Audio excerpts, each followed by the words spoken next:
right, good afternoon, everyone, and welcome to Bristol Motor Speedway. We're going to go ahead and get started with our pre-race media availabilities. We're now joined by Daniel Hemric. If you have a question for Daniel, please raise your hand. We'll get a mic to you. We'll start right here. We'll go to Cameron. Scotty Sprinkle, Raceface Digital. I got two questions for you, Daniel. The first one's kind of going back 2 weeks ago to Martinsville. I talked to Lane Riggs, and he kind of talked about the racing etiquette and how it felt kind of being stuck mid-pack and how rough everyone was. Obviously, Xfinity was also really crazy.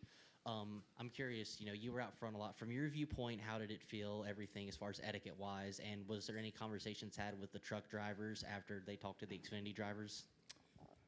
No, there was no, official meeting like I think I was told about or we all heard about on the Xfinity side.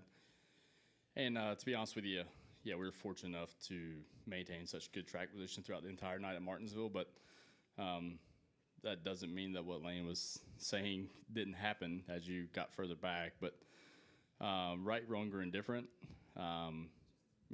somebody that's now experienced Martinsville in all three series over the last 3 years, man, it does feel like it turns into a bit of a bloodbath out past, probably 10th, 11th, 12th. Even on Sundays with what's considered the best racers of stock cars in the world, right? So,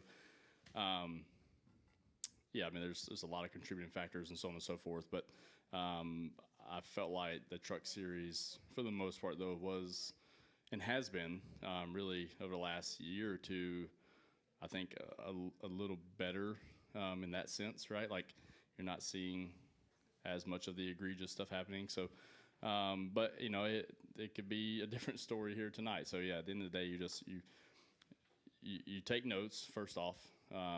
You're very aware of who's kind of committed the crimes or made pitches at the head, if you will, over the past couple of years. And you note that stuff, and that stuff's not forgotten. So, I try to do the best I can to try to eliminate myself from those talks. But emotions get high, especially, right? We're all competing at a high level, and emotions take over. So I've been on both sides of it. I've been guilty of it. But yeah, at the end of the day, you just try to know that when your time, I think, in the sport's over with, you try to hopefully see it or be a voice to see something, be better off than what it was when you came into it. And I think, getting to some lower spots, what I think the sport considered a lower spot was the Xfinity Series race at Martinsville. When you get to those lower points, you got to continue to pick everything and everyone back up to try to make it better. And I think the right actions were taken to try to do just that. And then we've seen Bristol. This can be a track position race sometimes. With us, we're not likely to get practice qualifying in. I believe you should start on the pole. How valuable is that going to be, being on a completely green racetrack? And what do you expect, the trucks and the tires to react like, being fully clean racetrack?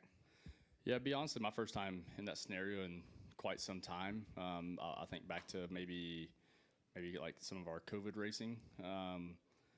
But just looking at speeds and prep, obviously this year in the truck series side, trying to reacclimate myself, going back to these places, the pace is just exceptionally fast. I would expect, if we don't get on the racetrack, kind of all the standard Bristol stuff that we see here in practicing or testing at any time over the decades ago, that the first set of tires really wear heavily.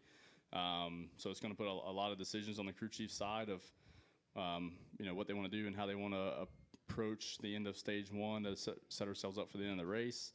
But for myself, yeah, I think just having a chance to control the race early, try to gain control of the race, keep that control, and just be fluid throughout the night.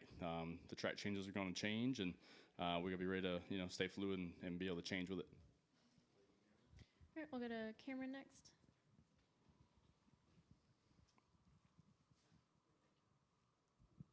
Cameron Richardson, NASCAR.com. Daniel, first race weekend where you're coming off a victory, because the last time you won a race in 2021, you were the champion. So just having that, chip off your shoulder, just how much easier is it going to make the rest of the season knowing that you do have that win in your back pocket? It's a great stat. That literally has never crossed my mind. So I appreciate that. It's just been good, right? I mean, the mood's been really light within the shop. After Martinsville, I was at the shop at 6:45 or so on the Monday morning to address everyone on their efforts, and not only on our win, but how I felt like everyone in MHR as a whole, we've had a truck either lead practice lead laps or be in contention for top fives and wins the first, every race of the year so far. So it was good, obviously, selfishly for our 19 group to take advantage of that at Martinsville when we were given that opportunity, but try to address and let those guys know how proud of them I was for all their efforts on all the vehicles. So, yeah, to your question of a chip on your shoulder, I don't feel that, but I do feel there is a difference, kind of a lighter feeling, right? Like, I feel like every year since I've been a part of the NASCAR fold, and I believe my third year in NASCAR, we went to the playoff format. No, I'm sorry, it was my second year, I believe 2016. We went to the playoff format, with stage points and so on and so forth. So I've constantly had to kind of try to maximize point days, and then always felt fairly comfortable in all my scenarios to get to the playoffs by mid-season or so, but it still was based off points every year, right? So this is a completely kind of just unknown feeling for me that I'm experiencing, but it's good to have a race team.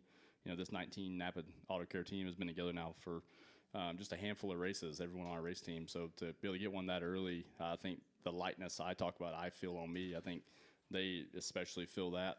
They're all now winners, and it's going to be fun to go and battle throughout the rest of the season with them and see what kind of run we can make.